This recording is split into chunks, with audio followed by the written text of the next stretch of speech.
በስመ አብ ወወልድ ወመንፈስ ቅዱስ አሃዱ አምላክ አሜን።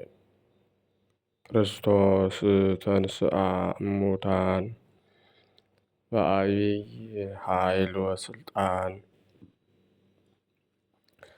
አሰሮ ለሰይጣን አግዓዞ ለአዳም ሰላም እምይእዜሰ ኮነ ፍስሐ ወሰላም። ሰላማዊ ኢየሱስ ክርስቶስ የሰላም አምላክ የትንሣኤያችን በኩር በቸርነቱና በምሕረቱ ጠብቆ ለዚህች ዕለት ስላደረሰን ስሙ ከባሕርይ አባቱ ከአብ ከባሕርይ ሕይወቱ ከመንፈስ ቅዱስ ጋራ የተመሰገነ ይሁንና እናንተም እንደሚገባችሁ የተወደዳችሁና የተከበራችሁ የእግዚአብሔር ቤተሰቦች የድንግል ማርያም የአስራት የቃል ኪዳን የመስቀል ስር ያደራ ልጆች የቅዱሳን ሁሉ ወዳጆች በወደደንና ባከበረን እስከ ሞት ድረስ በታመነልን በኢየሱስ ክርስቶስ ፍጹም ሰላም ሰላም እላችኋለሁ። እንደምን አደራችሁ? እንደምን አረፈዳችሁ? እንደምን ቆያችሁ? አሜን። ኃጢአት በደላችንን ታግሶ በቸርነቱና በይቅርታው ጠብቆ ለዚህች ዕለት ያደረሰን ልዑልና ገናናው አምላካችን ቅዱስ እግዚአብሔር ስሙ በድጋሚ የተመሰገነ ይሁን። እናቱ እናታችን እመብርሃን ወላዲተ አምላክ ድንግል ማርያም ቃል ኪዳኗ ይደርብን። ለስም አጠራሯ ክብር ምስጋና ይድረሳት። ቅዱሳን መላእክት፣ ነቢያት፣ ሐዋርያት፣ ጻድቃን፣ ሰማዕታት፣ ደናግል፣ መነኮሳት እንደየክብራቸውና እንደየሞገሳቸው ክብር ምስጋና ይድረሳቸው። በቅድሚያ እንኳን በዛሬው ዕለት ታስበውና ተከብረው ለሚውሉ ቅዱሳን ዓመታዊና ወርሃዊ ክብረ በዓል በሰላም በጤና አደረሳችሁ አደረሰን። የቅዱሳን ረድኤት በረከታቸው በሁላችን ላይ ይደርብን። እንደ እግዚአብሔር መልካም ፈቃድ የዕለቱን ስንክሳር አሰማችኋለሁ። በስመ አብ ወወልድ ወመንፈስ ቅዱስ አሃዱ አምላክ አመ እስራ ወሰንዩ ለሚያዝያ በዛቲ ዕለት አንድ አምላክ በሚሆን በአብ በወልድ በመንፈስ ቅዱስ ስም ሚያዝያ 22 በዚች ቀን ከግብፅ ደቡብ ከእብክ አውራጃ ከሆሪዮን ከተማ የከበረ አባት ይስሐቅ አረፈ። የዚህም ቅዱስ የአባቱ ስም አብርሃም የእናቱ ስም ሶስና ነው። ታናሽም ሆኖ ሳለ እናቱ ሞታ ብቻውን ያለ እናት አባቱ እያሳደገው ኖረ። ጥቂት ባደገም ጊዜ የአባቱን በጎች የሚጠብቅ ሆነ። አባቱም ሌላ ሚስት አገባ። በዚያ ወራትም ታላቅ ረሃብ ሆነ። የአባቱም ሚስት ትጠላው ነበረ። ከጥቂትም በቀር እንጀራ አትሰጠውም ነበር። ያንኑም ሁልጊዜ ለእረኞች ሰጥቶ እርሱ ግን እስከ ምሽት ይጾማል። ምሳውን ለእረኞች እንደሚሰጥና ሁልጊዜ እስከ ምሽት እንደሚጾም አባቱ ሰምቶ እውነት እንደሆነ ሊያይ ወደ እርሱ ሄደ። ቅዱሱም ሕፃን የአባቱን መምጣት አውቆ በልብሱ 3 ጭቃ አድበልብሎ አሰረ። እንደ ታሰረ በሚያየው ጊዜ ለአባቱ አምባሻ እንዲመስለው ብሎ አባቱም በመጣ ጊዜ የልጁን ልብስ ፈትቶ አየ። አምባሻም ሆነው አገኛቸው። የነገረውንም ሰው ምግቡን ለእረኞች ከሰጠ በዛሬቱ ቀን ይህ አምባሻ ከወዴት ተገኘለት ብሎ ጠየቀው። እርሱም በእውነት ሰጥቷል አለ። ሌሎችም ብዙዎች መጥተው በዚህ ነገር ምስክሮች ሆኑ። አባቱም አደነቀ፣ እግዚአብሔርንም አመሰገነ። ይህም ባደገ ጊዜ አባ ኤልያስ ወደሚባል ሰው ሄዶ መንኩሶ በዚያ እየተጋደለ ብዙ ዓመታት ኖረ። አባ ኤልያስም ባረፈ ጊዜ በርኑግ ወደሚባል ገዳም ሄደ። ስሙ ዘካርያስ ከሚባል አረጋዊ ዘንድ በታላቅ ገድል ተጠምዶ ኖረ። አባቱም ያገኘው ዘንድ በሀገሮች ሁሉ ይዞር ነበረ። በዚህ በበርኑግ ገዳምም ባገኘው ጊዜ ከእርሱ ጋር እንዲመለስ አባቱ ለመነው። አይሆንም አለ። አባ ዘካርያስም ከአባቱ ጋር ይሄድ ዘንድ እስከሚያርፍም ከእርሱ ዘንድ እንዲኖር አዘዘው። ይህ ቅዱስም ከአባቱ ጋር ሂዶ እስከሚያርፍ ድረስ ከእርሱ ዘንድ ኖረ። አባቱም ባረፈ ጊዜ አባቱ የተወውን ገንዘብ ሁሉንም ለድሆችና ለምስኪኖች ሰጠ። ከከተማውም ጥቂት ራቅ ብሎ ለራሱ ታናሽ ማደሪያ ሠራ። በሰላም እስከሚያርፍባት ቀን ድረስ ያለማቋረጥ በበጎ ገድል፣ በጾም፣ በጸሎት፣ በስግደት ኖረ። ባረፈ ጊዜም በመልካም ቦታ አኖሩት።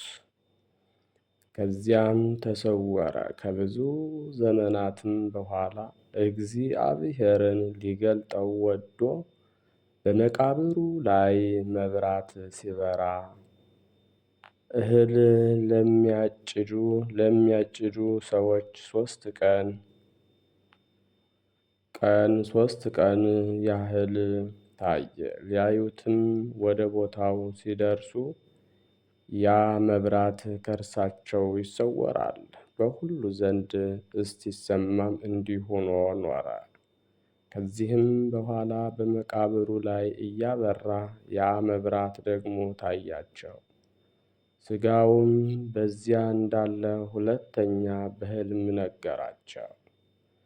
ምዕመናንም አክብረው በገመል ጭነው ወደ ሀገሩ መካከል ወደ ሆሪን ወሰዱት። ነስሪን ከሚባል ሀገር መካከል ሲደርሱ ግመሉ በዚያ ተንበረከከ። እንዲነሳም መቱት። መነሳትንም እምቢ አለ። መኖሪያው በዚያ ይሆን ዘንድ የእግዚአብሔር ፈቃድ እንደሆነ አወቁ። በዚያም በስሙ ቤተ ክርስቲያን ሰርተው ሥጋውን በውስጧ አኖሩ። ከእርሱም ብዙ ድንቆች ታምራቶች ተገለጡ። ለእግዚአብሔርም ምስጋና ይሁን፣ በረከቱም ከእኛ ጋር ለዘላለሙ ትኑር አሜን።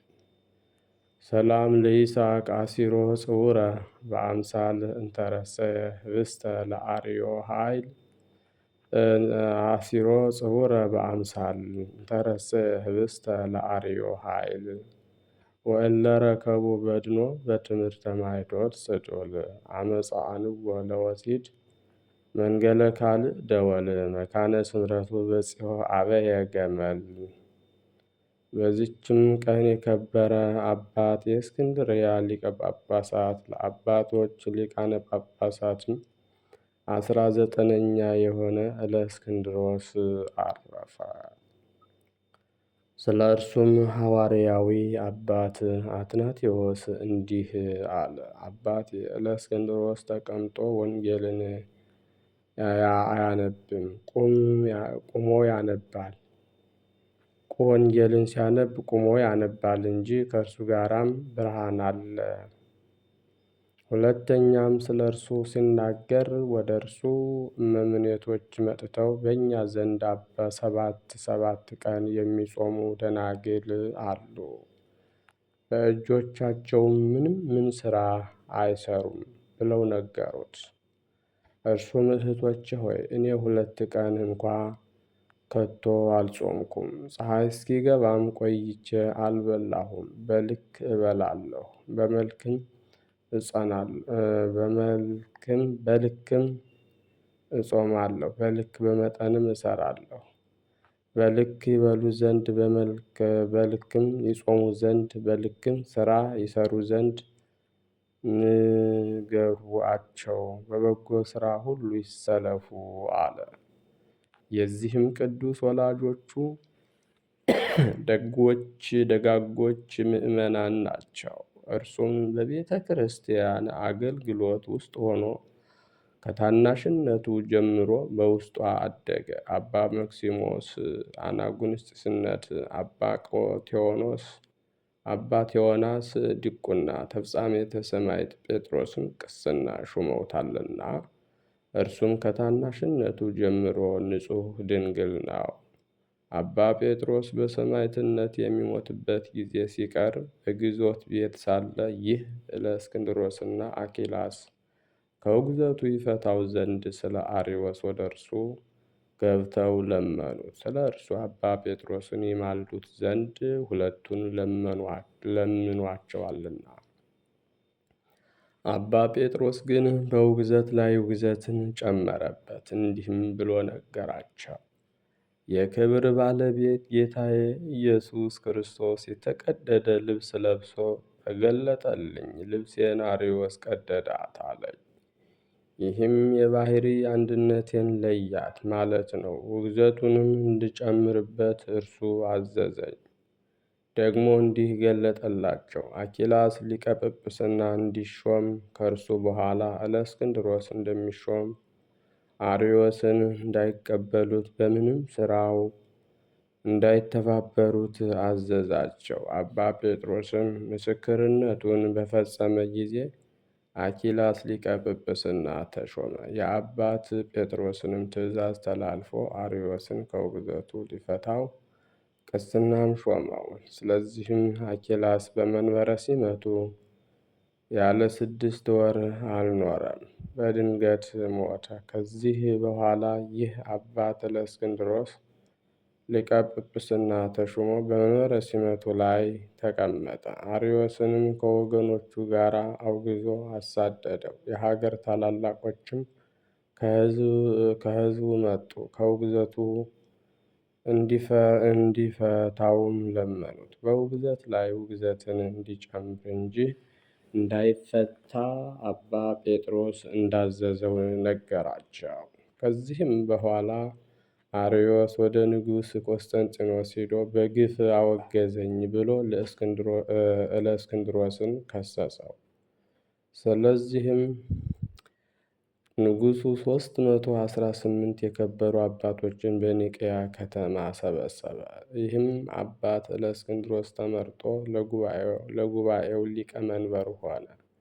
አትናቴዎስም ጸሐፊ ነበር። አርዮስንም ተከራከረው፣ ክህደቱን ግልጽ አደረጉ። ስለ ጌታችን ኢየሱስ ክርስቶስም ከአባቱ ከአብ ጋራ ከሕይወቱ መንፈስ ቅዱስም ጋራ በመለኮቱ ትክክል እንደሆነ አስረዱት። ከክህደቱ ባልተመለሰ ጊዜ አውግዘውን ለይተውን ከቤተ ክርስቲያን አሳደዱት። በአንድ ቃልም ጸሎተ ሃይማኖትን ከአባቶች ጋር ሰሩልን። ደግሞ በእርሳቸውም ቤተ ክርስቲያን ለዘላለም የምትመራባቸው 20 ቀኖናን ሰርተው ወሰኑ። ከዚህ በኋላም ይህ አባት ለእስክንድሮስ ወደ መንበረ ሲመቱ ከድል ጋር ተመለሰ። በበጎ አጠባበቅም መንጋውን ጠበቀ። በወንጌላዊ ማርቆስ መንበርም 17 ዓመት ኖሮ በሰላም አረፈ። በረከቱ ከእኛ ጋር ለዘላለሙ ትኑር። ለእግዚአብሔርም ምስጋና ይሁን፣ አሜን። ሰላም ለሊቀ ጳጳሳት ዘለእስክንድርያ ሀገር እለእስክንድሮስ ክቡር ዘበኒቅያ ከዊኖ ሊቀ ማህበር ጽርሃ ዋስማ በብሂለ ዝንቱ ነገር ውጉዝ አርዮስ በሰማይ ወምድር። በዚችም ቀን የሐዲስ ማርቆስ የእረፍቱ መታሰቢያ ሆነ። እርሱም በእስክንድርያ ለተሾሙ አባቶች 49ኛ ነው። ይህም አባት ከእስክንድርያ ሀገር ነው። እርሱም በሥራው ሁሉ ቅድስናውን ጠብቆ ኖረ። የተማረም አዋቂ ሆነ። ለወንጌላዊ ማርቆስም በስም 2ኛ ነው። አባ ዮሐንስም ዲቁና ሾመው። እጅግ መልካም ካህን ሆነ። መጻሕፍትን በሚያነብ ጊዜ በአንደበቱ ቅልጥፍና በነገሩ ጣዕም የሚሰሙት ሁሉ ደስ የሚላቸው ሆኑ። ከዚያም አባ ዮሐንስ ከእርሱ ጋር አኖረው። በሊቀ ጵጵስናው ሥራ ሁሉ ስልጣን ሰጠው። ያለ እርሱም ምክር አባት ዮሐንስ ምን አይሰራም።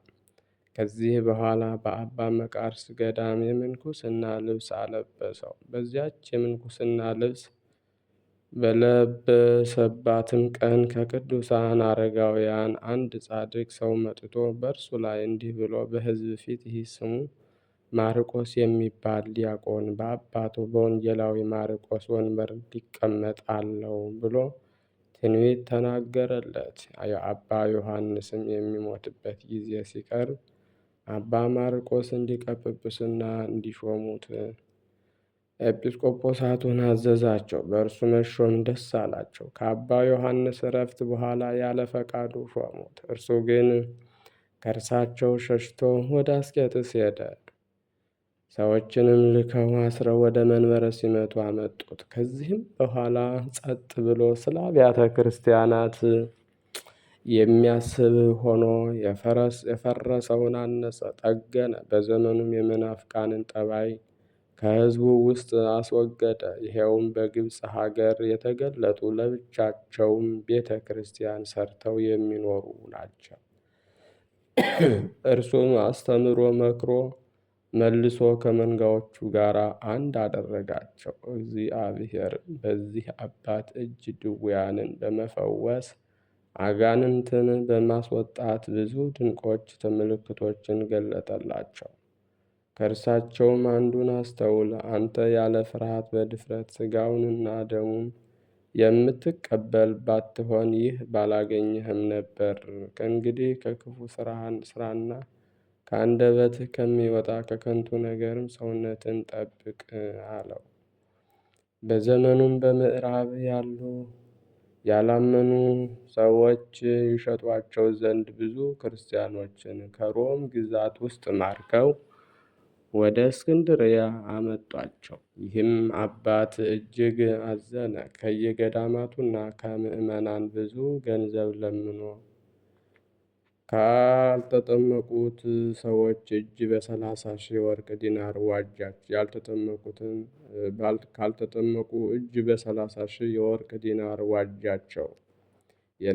የነጻነትም ደብዳቤ ጽፎ ነጻ አወጣቸው። እንዲህም አላቸው፣ ወደ ሀገሩም መመለስ የሚሻ እኔ ስንቅ ሰጥቼ አሰናብተዋለሁ። ከእኔ ጋር መኖር የሚሻም ካለ እኔ ጠብቀዋለሁ አላቸው። የተመለሱ አሉ፣ ስንቅ ሰጥቶም ያሰናበታቸው አሉ። ከእርሱ ዘንድ የቀሩትንም ጠበቃቸው፣ አጋባቸው። ከዚህ በኋላ ስለ መድኃኒታችን ቤተ ክርስቲያን አሰበ፣ አደሳትም። ሰይጣንም በሀገር ውስጥ ሁከት አስነስቶ በእሳት አቃጠላት። ይህም አባት መልሶ ዳግመኛ አደሳት። የክብር ባለቤት ጌታችን ኢየሱስ ክርስቶስ ሊያሳርፈው በወደደ ጊዜ ጥቂት ታመመ። በፋሲካ በዓል በእሁድ ቀንም ወንጌላዊ ቅዱስ ማርቆስ ተገለጠለት። ለሚወዱት እግዚአብሔር ስላዘጋጀው ተድላ ደስታ ነገረውና ሥጋውንና ደሙን ከተቀበልክ በኋላ ታርፋለህ አለው። በነቃ ጊዜም እንዴት እንዳየ ከእርሱ ዘንድ ላሉ ኤጲስቆጶሳት ነገራቸው። ከዚያም የቅዳሴውን ሥርዓት ጀምሮ ቀድሶ ሥጋውን ደሙን ተቀበለ። በዚያን ጊዜም አረፈ። የሹመቱም ዘመን 20 ዓመት ሆነ። ለእግዚአብሔርም ምስጋና ይሁን፣ በረከቱም ከእኛ ጋር ለዘላለሙ ትኑር አሜን። ሰላም ለማርቆስ ቤዛ ጽዋን ሕዝብ በሰላስ እልፍ ዲናራተ ወርቅ ሴጣ ሐሳብ ፈለሰ ዮም ሀገረ ከብካበ ከመተበስረ ማፈ ማርቆስ አብ አበይ ጸኖ እሴት ወድሉ አስብ። በዚችም ቀን የከበረ አባት አባ ሚካኤል የእስክንድርያ ሊቀ ጳጳሳት አረፈ። እርሱም ለአባቶች ሊቃነ ጳጳሳት 53ኛ ነው። ይህም ቅዱስ ጻድቅ መንኩሶ በአስቄጥስ በቅዱስ ዮሐንስ ገዳም አበምኔት ሆኖ ተሾመ። ከዚያም ያለ ፈቃዱ ወስደው በግድ ሊቀ ጵጵስና በእስክንድርያ ሀገር ላይ ኅዳር 24 ቀን ሾሙት። በሊቀ ጵጵስናውም ሥራ ተጠምዶ የሚጋደል ሆነ። እንደ ሐዋርያትም አጠባበቅ መንጋውን ጠበቀ። ታላቁ ጾምም በደረሰ ጊዜ ወደ አስቄጥስ በዚያ ሊጾም ወጣ። ከመሾሙ በፊት በዚያ ገዳም ውስጥ በብሕትውና ሆኖ መጠመዱንና የቀድሞ መጋደሉን አሰበ። ወደ ጌታችንም እንዲህ ብሎ ለመነ። አቤቱ እኔ በብቸኛነት መኖርን እንደምሻ አንተ ታውቃለህ። ለዚች ለተሾምኩባትም ሹመት ችሎታ የለኝምና የምትገባኝም አይደለችምና በይቅርታም ብዛት ነፍሴን ወስደህ ከዚህ ድካም ታሳርፈኝ ዘንድ እለምንሃለሁ። ጌታም ልመናውን ተቀበለ። ከዚህ ከፋሲካ በዓል በኋላም በፍቅር አንድነት አረፈ። የሹመቱም ዘመን 2 ዓመት ከ5 ወር ነው። ለእግዚአብሔር ምስጋና ይሁን፣ በረከቱም ከእኛ ጋር ለዘላለሙ ትኑር አሜን። ሰላም ለሚካኤል እንተበጽሐ መርሶ እምነ ሁከት ወርሃ ተከውሶ ክብረ ዓለም ጸሊአ ወእበየ ዘተጰጵሶ በከመ ጸለየ ወአስተብቋ ያግህሶ እግዚአብሔር ዮም ተመጠወ ነብሶ። በዚችም ቀን አባታችን ተክለ ሃይማኖት ከኢትዮጵያ ወደ ኢየሩሳሌም ወርዶ ከከበሩ ቦታዎችና ከሊቀ ጳጳሳት ከአባ ሚካኤል በረከትን ተቀበለ። የሁለቱ ቅዱሳን በረከትም ከእኛ ጋር ለዘላለሙ ትኑር አሜን። ሚያዝያ 22 ቀን የሚከበሩ ዓመታዊ የቅዱሳን በዓላት፣ አንደኛ ጻድቁ አቡነ ተክለ ሃይማኖት፣ ሁለተኛ ቅዱስ እለእስክንድሮስ ሊቅ አርዮስን ያወገዘ፣ ሶስተኛ አባ ይስሐቅ ጻድቅ፣ አራተኛ አባ ማርቆስ አዲስ፣ አምስተኛ አባ ሚካኤል ዘኢየሩሳሌም፣ ስድስተኛ አባ ሚካኤል ዘእስክንድርያ ናቸው። ወርሃዊ በዓላት ደግሞ አንደኛ ቅዱስ ዑራኤል ሊቀ መላእክት፣ ሁለተኛ ቅዱስ ሉቃስ ወንጌላዊ፣ ሶስተኛ ደቅስዮስ የእመቤታችን የድንግል ማርያም ወዳጅ፣ አራተኛ አባ እንጦንስ አበመነኮሳት፣ አምስተኛ አባ ጳውሊ የዋህ ናቸው። ንጉሡ ዖዝያን በሞተበት ዓመት እግዚአብሔርን በረጅምና ከፍ ባለ ዙፋን ላይ ተቀምጦ አየሁት። የልብሱንም ዘርፍ መቅደሱ ሞልቶት ነበር። ሱራፌልም በዙሪያው ቆመው ነበር። ለእያንዳንዱም 6 ክንፍ ነበረው። በሁለቱ ክንፎቻቸው ፊታቸውን ይሸፍኑ ነበር፣ በሁለቱ ክንፎቻቸው እግሮቻቸውን ይሸፍኑ ነበር፣ በሁለቱም ክንፎቻቸው ይበሩ ነበር። አንዱም ለአንዱ ቅዱስ ቅዱስ ቅዱስ የሰራዊት ጌታ እግዚአብሔር ምድር ሁሉ ከክብሩ ተሞላች እያለ ይጮህ ነበር። ትንቢተ ኢሳይያስ ምዕራፍ 6 ከቁጥር 1 እስከ 4 ዘአቅረብኩ ማሕሌተ ዘኪርየ አእላፈ እምዕለተ ጸምዱከ ዘልፈ ለእለ አነብብ ተወከፍ ዘርዴትየ መጽሐፈ እንተረሰይከ እግዚኦ ጸሪቀ መበለት ውኩፈ እምእለ አብኡ ብኡላን ዘተርፈ ነቢያት ቅዱሳን ወሐዋርያት ሰባክያን ሰማዕት ወጻድቃን ወመላእክት ትጉሃን ደናግል አድዮ መነኮሳት ሄራን ባርኩ ባርኮ ጉባኤ ዛቲ መካን እስከ አረጋዊ ሊቆ ንዑስ ሕፃን ለዘጻሕፎ በክርታስ ወለዘ አጻሕፎን ዘይደርስ ለዘ አንበቦ ወለዘ ተርጎሙ በልሳን አዲስ ወለዘ ሰማ ቃሎ በእዝነ መንፈስ በጸሎተ እሙ ማርያም አራቂተ ኩሉ እምባይ ስውረ ይመሐረነ ኢየሱስ ክርስቶስ። የሰማነውን በእዝነ ልቡናችን ያሳድርብን። የቅዱሳን ረድኤት በረከታቸው ይደርብን። ቃል ኪዳናቸው አይለየን። የቸርነቱን ስራ እንዲሰራልን አምላካችን በሰላም ያሳድረ በሰላም እንዲያውለን። አቡነ ዘበሰማያት እንበል። ወይኩን ፈቃድከ በከመ በሰማይ ከማሁ በምድር ሲሳየነ ዘለለ ዕለትነ ሀበነ ዮም ህድግ ለነ አበሳነ ወጌጋየነ ከመ ንሕነኒ ንህድግ ለዘአበሰ ለነ ኢታብአነ እግዚኦ ውስተ መንሱት አላ አድኅነነ ወባልሐነ እምኩሉ እኩይ በዚአከ ይእቲ መንግሥተ ኃይለ ስብሐት ለዓለመ ዓለም። ቅዱስ ገብርኤል መልአክ ወእግዝእትየ ማርያም ሰላም ለኪ ድንግል በህሊናኪ ወድንግል በሥጋኪ እግዚአብሔር ጸባኦት ሰላም ለኪ ወቡሩክ ፍሬ ከርሥኪ ተፈሥሒ ፍሥሕት ወምልዕተ ጸጋ ጸልዪ ወሰአሊ ምህረተ ወቁር ወልደኪ ኢየሱስ ክርስቶስ ከመ ይስረይ ለነ ኃጣውኢነ ኩኑ ፍቱሐነ ወንጹሐነ ይረስየኒ ይረሲክሙ ድልዋነ ለመንግሥተ ሰማያት። እግዚኦ መሐረነ ክርስቶስ እንበለ 12 ጊዜ።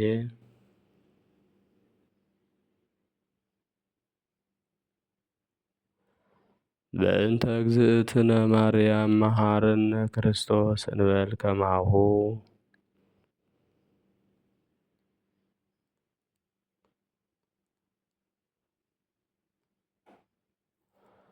ተወካፌ ንስሐ ሠራየ ኃጢአት ኢየሱስ ክርስቶስ ስረይ ኃጢአቴ ወኃጢአተ ኩሉ ሕዝብከ በሐልዮ በነቢብ በገቢር በመዓልት በሌሊት የሠራነውን ኃጢአት ይቅር ይበለን። ማእሰረ ኃጢአት እግዚአብሔር ይፍታ። እግዚአብሔር ይባርክ። እግዚአብሔር ይጠብቃችሁ። በሰላም ዋሉ።